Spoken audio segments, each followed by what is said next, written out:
Hello, my name is George Pahl.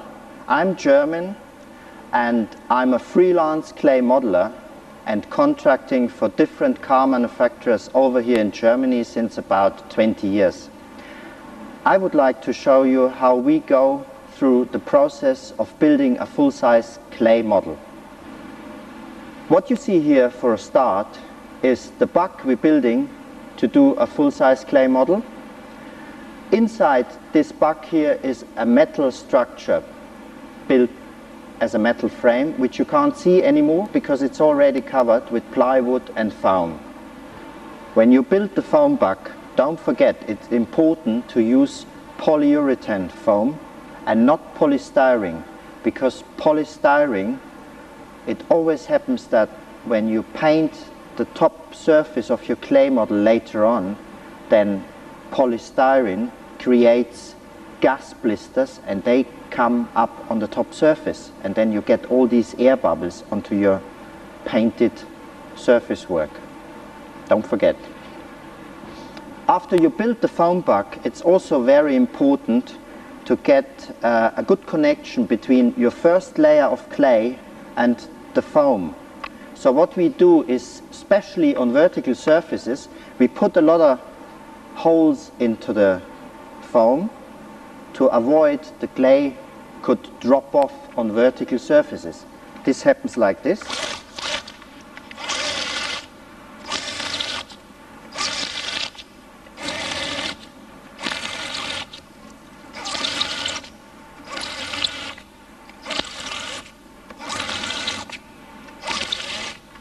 It's more important on vertical surfaces, but we also do that on all horizontal surfaces like this.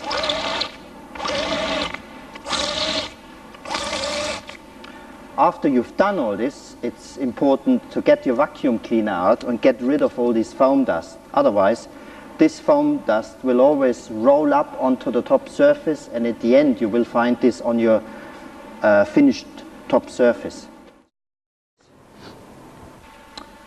So we're going to do what I just said before. We fill the gaps between the foam core sheets with some body filler here. Don't forget the hardener.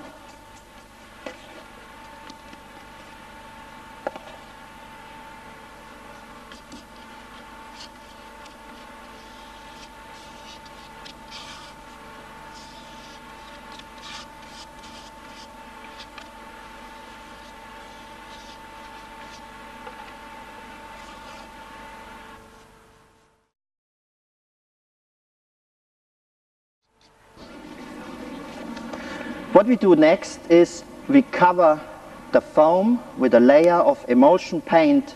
We do that to avoid that the dust who is contained in the foam shows up later on our clay surface.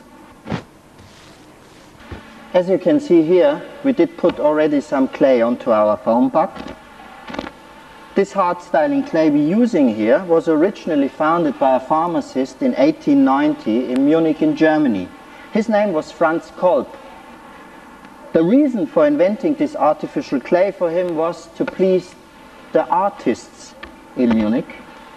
And the product name of this clay was called plasticine.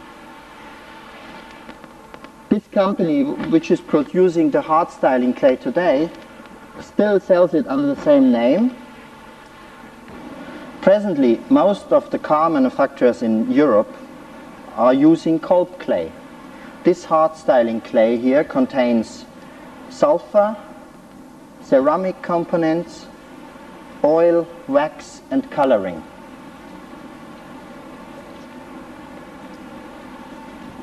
What we modelers really like with Kolb clay is that you can work with it up from 55 degrees, and it also contains sulfur like most other hard styling clay brands, but with Kolb clay it's absolutely no problem because the sulfur never crystallizes.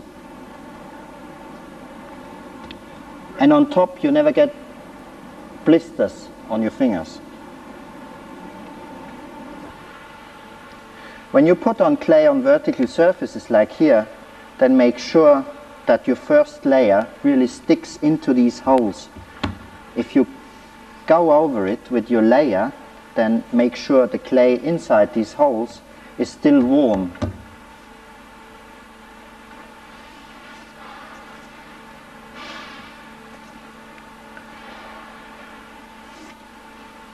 For your first layer, it's also important to get a really smooth surface. You don't get air cavities. You should avoid things like that. When you look here on top, we clayed up a little bit rough, and when you come over here with your second layer and put that on, then you might get air bubbles underneath the second layer, like here. So always try to put the first layer on as smooth as you can, like here.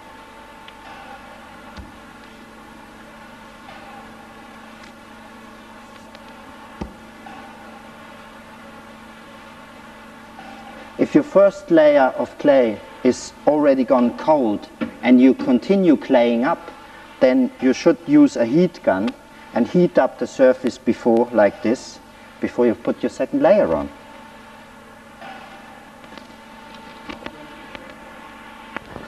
Don't forget, when you use a heat gun, then don't overheat the clay. So keep enough distance to your clay surface, otherwise you might burn the clay.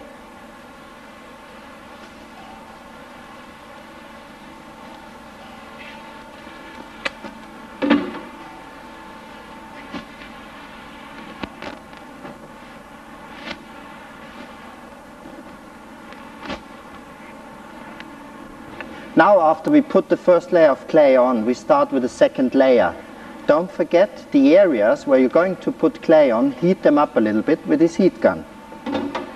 The second layer can be much thicker than the first one. You can put at least 10 millimeters on at one time, like this. The only thing you have to make sure is don't seal any air cavities inside. Otherwise you get air bubbles on top of your surface later on.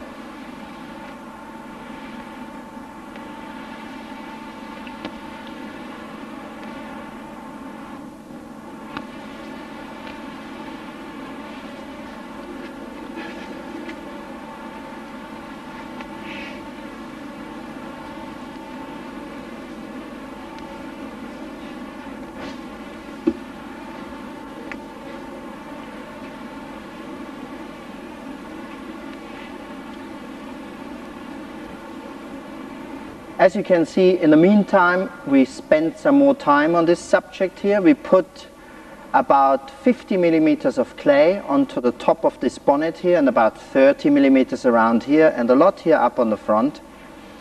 While you are going to put clay on, for us it was the most important to always heat up the cold clay surface before we put a new layer of clay on.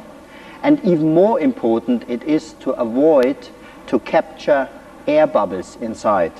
So when you go over the clay surface and you put another layer on, always avoid to seal some air inside these corners or these little grooves here. That was most important. But I think we've done fine so far, as you can see here, and now we can start with the actual modeling process.